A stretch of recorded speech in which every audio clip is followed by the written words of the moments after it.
Do want to welcome Laura Blumenfeld, a Philip Merrill Center for Strategic Studies at Johns Hopkins School for Advanced International Studies, also a former U.S. State Department official. Thank you so much for joining us today. Tell us more what you make of these reactions to Netanyahu's speech, both inside the UN General Assembly and the huge protests we saw taking place on the streets. Yeah, I mean, he is up against it. He stood up against the green marble wall inside the hall. But he's up against so much politically at home, militarily failing to accomplish, his goal of total victory over Hamas, and diplomatically with that kind of tsunami of recognition of Palestine this week, which is everything that he has stood against for all these years. So, what I saw was a man who kind of burst onto the scene, the UN scene, as Israel's ambassador to the UN in the 80s, is this kind of handsome and flashy, confident spokesman. In a diminished state today. He had a QR code on his lapel. It was almost as if, he recognizes the fact that maybe folks aren't taking his word for it anymore. And he was saying, if you don't believe me, watch the live footage of Hamas attacking my people. Well, Laura, that is fascinating analysis. Stay with us for just a moment. I do want to get the perspective from our diplomatic correspondent, James Landale, who's been reporting there. James, was that also your impression that Netanyahu seemed to be in something of a diminished state as he made his case before the world leaders who stayed in the room to listen? Well, I think the fact that there was such a large walkout, walkouts happened before. It's not the first time this has happened when Mr. Netanyahu spoke, but it was a fairly substantive one. And I think it was at least an illustration of the scale of the international isolation that he now is experiencing, because the scale of opposition across the world to Israel's operation in Gaza is definitely growing. But his response was to sort of push back. But he wasn't really talking to people in the hall. He didn't really matter that there were people there walking out or just, not really applauding apart from his supporters there, because his message was elsewhere. It was targeted in two places, I think. One, he was aiming his message at an American market.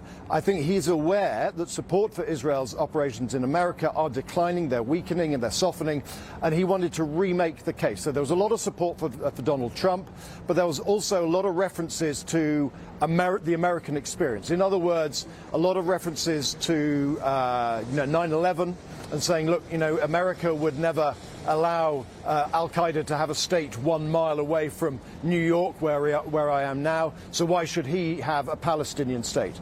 The other market, the other audience that he was focused on was his own supporters back home.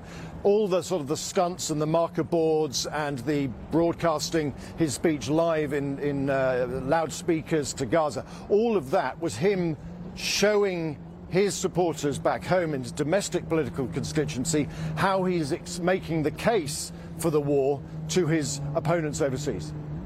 James Landale, thank you so much for that analysis. And we do want to get back across to Laura Blumenfeld, Senior Fellow at the Philip Merrill Center for Strategic Studies at Johns Hopkins, for more. Laura, what do you make of what James has just said there? Netanyahu speaking to a domestic audience in Israel and also to an American audience, particularly against the backdrop of Trump saying that a deal to end the war and bring hostages home is close.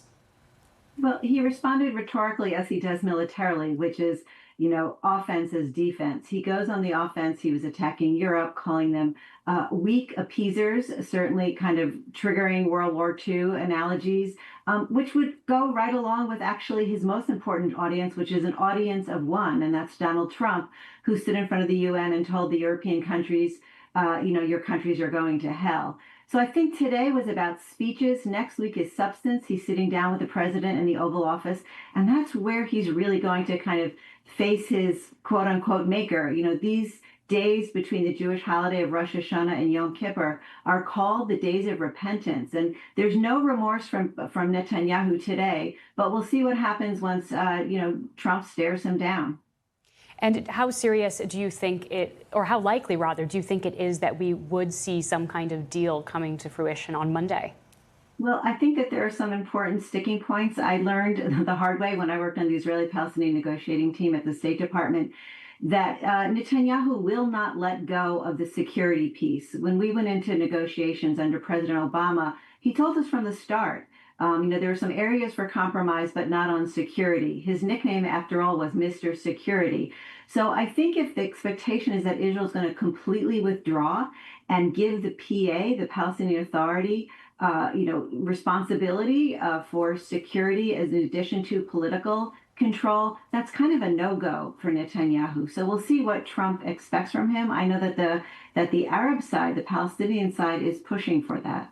And Laura, I also want to ask you about this news that Doctors Without Borders has said it's suspending its activities in Gaza City. What does that tell you about the situation there on the ground? I mean, the situation on the ground, the one thing that both of these populations share is a sense of shared trauma. And the problem, again, is the kind of dehumanization on each side. Netanyahu said today, asserted that 90% of the Palestinians were cheering the attack on October 7th. And what that leads to in the Israeli mind, whether it's true or not, is the sense that Hamas is Gaza and Gaza is Hamas. So as long as there's that kind of mindset, it's going to be very, very hard to kind of get the humanitarian aid in that's necessary to kind of start digging out of the rubble and rebuild again, which is the place, of course, we all want to get to, including Donald Trump, I believe. Laura Blumenfeld, thank you so much for speaking with us today on BBC News. Thank you.